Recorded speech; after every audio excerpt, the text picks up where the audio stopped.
Hey family, and anybody else watching, and welcome back to As For Me and My House. Today, Joshua 13, 14, and 15 goes out to my wife. That's right, Corinne, we are looking at land allotments today. So the land yet to be taken, and then the division of that land. So Joshua's getting pretty old now, but still a lot to do. Now, this is coming off of, we saw the sun standing still, and obviously we know there was a lot more to it than that, but we looked at the defeat of numerous kings, numerous cities, and yet there's still a lot to do. So that's where we're picking up here in chapter 13. So again, 13, 14, and 15 today. So, chapter 13. When Joshua was old and well advanced in years, the Lord said to him, "You are very old, and there are still a very large areas of land to be taken over. This is the land that remains. All the regions of the Philistines and Geshurites, from the Shihor River on the east of Egypt to the territory of Ekron on the north, all of it counted as Canaanite. The territory of the 5 Philistine rulers in Gaza, Ashdod, Ashkelon, Gath, and Ekron, that is, the Avites. From the south, all the land of the Canaanites, from the Era of the Sidonians to as far as Aphek, the region of the Amorites, the area of the Gabalites, and all of Lebanon to the east, from Baal-Gad, below Mount Hermon, to Lebo-Hamath. As far as the inhabitants of the mountain regions, from Lebanon to Mishaphreth-Maim, that is, all of the Sidonians, I myself will drive them out before the Israelites. Be sure to allocate this land to Israel for an inheritance, as I have instructed you, and divide it as an inheritance among the 9 tribes and the half-tribe of Manasseh. The other half of Manasseh, the Reubenites and the Gadites, have received the inheritance that Moses had given them east of the Jordan, as he, the servant of the Lord, had assigned to them. It extended from Aroer on the rim of the Arnon Gorge, and from the town in the middle of the gorge and included the whole plateau of Medeba as far as Dibon, and all the towns of Sihon, king of the Amorites, who ruled in Heshbon, out to the border of the Ammonites. It also included Gilead, the territory of the people of Gesher and Makkah, all Mount Hermon, and all Bashan, as far as Salekah. That is, the whole kingdom of Og and Bashan, who had reigned in Ashtaroth and Edrei, and had survived as one of the last of the Rephaites. Moses had defeated them and taken over their land, but the Israelites did not drive out the people of Gesher and Makkah, so they continued to live among the Israelites to this day. But to the tribe of Levi he gave no inheritance, since the offerings made by fire to the Lord, the God of Israel, are their inheritance, as he promised them. This is what Moses had given to the tribe of Reuben, clan by clan. The territory, from Aroer on the rim of the Arnon Gorge, and from the town in the middle of the gorge, and the whole plateau past Medeba to Heshbon, and all its towns on the plateau, including Dibon, Bamoth Baal, Beth Baal Meon, Jahaz, Kedemoth, Mephath, Kirathaim, Sibma, Zereth Shahar, on the hill in the valley, Beth Peor, the slopes of Pisgah, and Beth Jeshemoth, all the towns on the plateau, and the entire realm of Sihon, king of the Amorites, who ruled at Heshbon. Moses had defeated him, and the Midianite chiefs, Evi, Rechem, Zur, Hur, and Reba, princes allied with Sihon, who lived in that country. In addition to all those slain in battle, the Israelites had put to the sword Balaam, son of Beor, who practiced divination. The boundary of the Reubenites was the bank of the Jordan. These towns and their villages were the inheritance of the Reubenites, clan by clan. This is what Moses had given to the tribe of Gad, clan by clan. The territory of Jazer, all the towns of Gilead, and half the Ammonite country as far as Aroer, near Rabbah, and from Heshbon to Ramoth Mizpah, and Betonim, and from Mahanaim to the country of Debir, to the territory of Debir, and in the valley, Beth Haram, Beth Nimrah, Succoth, and Zaphon, with the rest of the realm of Sihon, king of Heshbon, the east side of the Jordan, the territory up to the end of the Sea of Kinnereth. These towns and their villages were in the inheritance of the Gadites, clan by clan. This is what Moses had given to the half-tribe of Manasseh, that is, to half the family of the descendants of Manasseh, clan by clan. The territory extending from Mahanaim, and including all Bashan, the entire realm of Og, king of Bashan, all the settlements of Jair and Bashan, 60 towns, half of Gilead, and Ashtaroth and Edrei, the royal cities of Og and Bashan. This was for the descendants of Machir, son of Manasseh, for half of the sons of Machir, clan by clan. This is the inheritance Moses had given when he was in the plains of Moab across the Jordan east of Jericho. But to the tribe of Levi, Moses had given no inheritance. The Lord, the God of Israel, is their inheritance, as he promised them. Chapter 14. Now these are the areas the Israelites received as an inheritance in the land of Canaan, which Eleazar the priest, Joshua the son of Nun, and the heads of the tribal clans of Israel allotted to them. Their inheritance were assigned by lot to the 9.5 tribes as the Lord had commanded through Moses. Moses had granted the 2.5 tribes their inheritance east of the Jordan, but had not granted the Levites an inheritance among the rest, for the sons of Joseph had become 2 tribes, Manasseh and Ephraim. The Levites received no share of the land, but only towns to live in, with pasture lands for their flocks and herds. So the Israelites divided the land, just as the Lord had commanded Moses. Now the men of Judah approached Joshua at Gilgal, and Caleb son of Jephunneh the Kenizzite, and said to him, "You know what the Lord said to Moses the man of God at Kadesh Barnea about you and me. I was 40 years old when Moses the servant of the Lord sent me from Kadesh Barnea to explore the land, and I brought him back a report according to my convictions. But my brothers, who went up with me, made the hearts of the people melt with fear. I, however, followed the Lord my God wholeheartedly. So on that day Moses swore to me, the land on which your feet have walked will be your inheritance and that of your children forever, because you have followed the Lord my God wholeheartedly. Now then, just as the Lord promised, he has kept me alive for 45 years since the time he said this to Moses, while Israel moved about in the desert. So here I am today, 85 years old. I'm still as strong today as the day Moses sent me out. I am just as vigorous to go out into battle now as I was then. Now give me this hill country that the Lord promised me that day. You yourself heard that when the Anakites were there, and their cities were large and fortified, but the Lord helping me, I will drive them out, just as he said." Then Joshua blessed Caleb son of Jephunneh and gave him Hebron as his inheritance. So Hebron has belonged to Caleb son of Jephunneh the Kenizzite ever since, because he followed the Lord the God of Israel wholeheartedly. Hebron used to be called Kiriath Arba, after Arba, who was the greatest man among the Anakites. That land had rest from war. Chapter 15. The allotment for the tribe of Judah, clan by clan, extended down from the territory of Edom to the desert of Zin in the extreme south. Their southern boundary, started from the bay at the southern end of the Salt Sea, crossed south of Scorpion Pass, continued on to Zin, and went over to the south of Kadesh Barnea. Then it ran past Hezron up to Adar and curved around to Karka. It then passed along Osman and joined the Wadi of Egypt, ending at the sea. That is their southern boundary. The eastern boundary is the Salt Sea, as far as the mouth of the Jordan. The northern boundary started from the bay of the sea at the mouth of the Jordan, went up to Beth Hogla, and continued north of Beth Araba to the stone of Bohan, son of Reuben. The boundary then went up to Debir, from the valley of Achor, and turned north to Gilgal, which faces the path of Adumim, south of the gorge.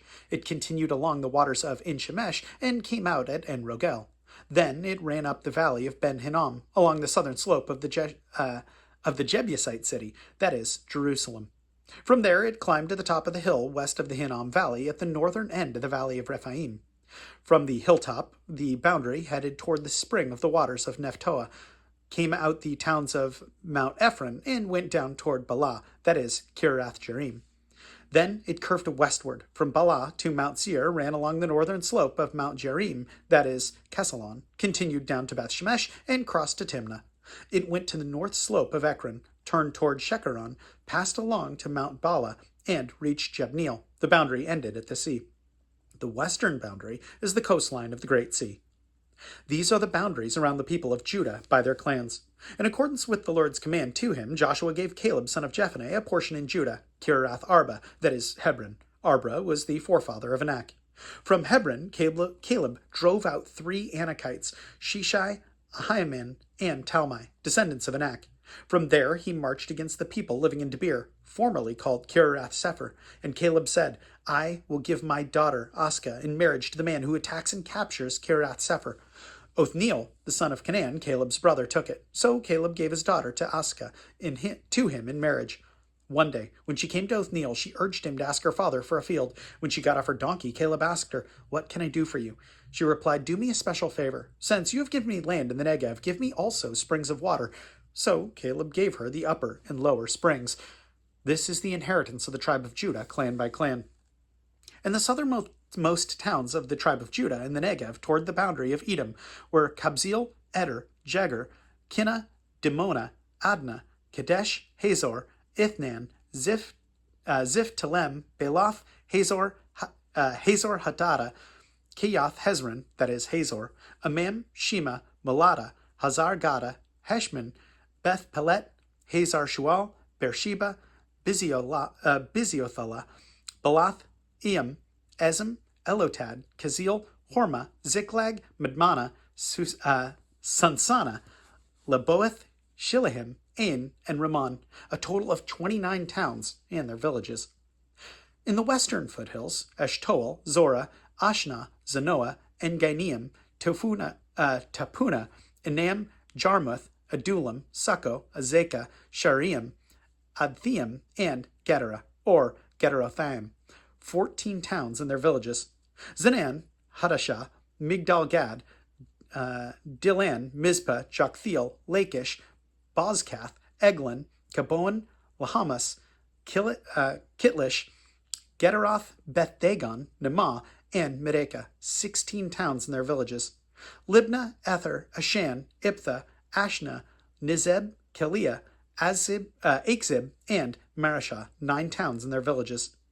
Ekron, with its surrounding settlements and villages west of the Ekron, all that were in the vicinity of Ashdod, together with their villages.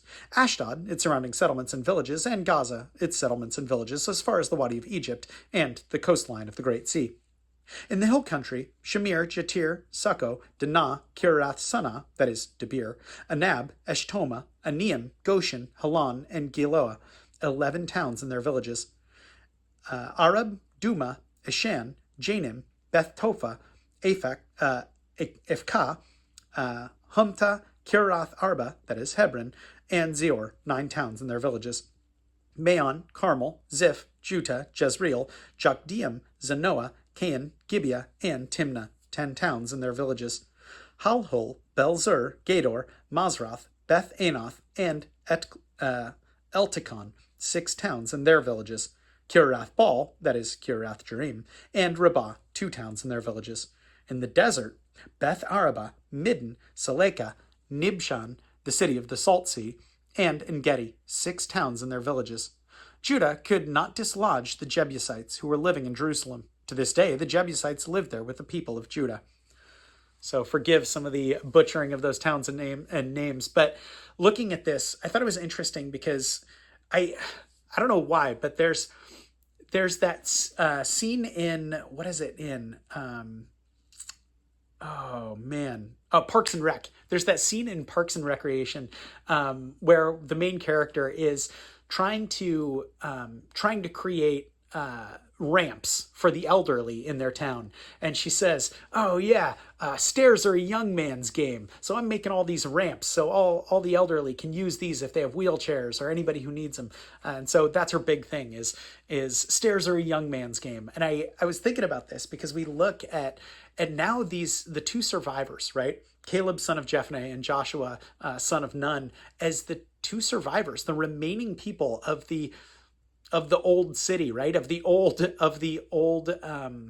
generation. These are the 2 ones that are still alive because they were obedient to God. And yet, looking at this, we see that they're old. Like, I think Caleb, son of Jephunneh, what did it say? He was 85 years old, and he says, I'm still just as vigorous. And even God tells Joshua, hey, you're old. You're well advanced in years. You have a lot to do. And I mean, I think about that because it's so easy to believe that lie that spreading the gospel is a young man's game. I mean, I'm not going to go out there to Mexico and spread the gospel. I'm not going to go out to another country and spread the gospel. I'm not going to go, serve God in go to soup kitchens. That's a thing for the youth. Well, that's a huge lie, right? I mean, I think that the older I get, the more I recognize that the more I feel I have to do. And I recognize, yeah, we know we're not saved by works, but we know that the harvest is plentiful and the workers are few. And so I think that's one of my continued prayers for you, even though you're further along than I was at your age. I think it's really cool to be able to look at my wife and say, hey, she's 6-7 years my junior, but she's already serving more now than I did when I was that age. And that's also my prayer for you, is that every year we get older, we recognize the more that we have to do, or the more that we're called to do. That we don't just put that on our children's generation. That we say, yeah, I'm getting older and well advanced in years, but we know that God has placed it on our hearts and on our spirits to do more for his kingdom, because we delight in him and we delight in his work and we want to further his kingdom. It's worth praying about. So let's do it. My God, I thank you for my wife. I thank you for her drive. I thank you for her energy. I thank you for her obedient heart, Lord. And I thank you for her obedient feet in walking out what you have for her. Lord, as we get older as a couple, as a family, and as our children get older, Lord, help us to recognize that spreading the gospel is not just a young man's game, Lord, but that we have a very prominent role in that. That yes, we can raise up the youth, Lord, but that doesn't mean that's the only thing we can do, Lord. Help us to be obedient and listen to your will and your spirit so that we can further your kingdom. My God, again, I thank you so much for her and for her obedience. And I thank you infinitely more, Lord, for your son, Jesus. And it's in his name we pray. Amen. Well, babe, good grief. I love you tons. For anyone else watching, know that I appreciate you as well. And I will plan on seeing you tomorrow. Have a good one.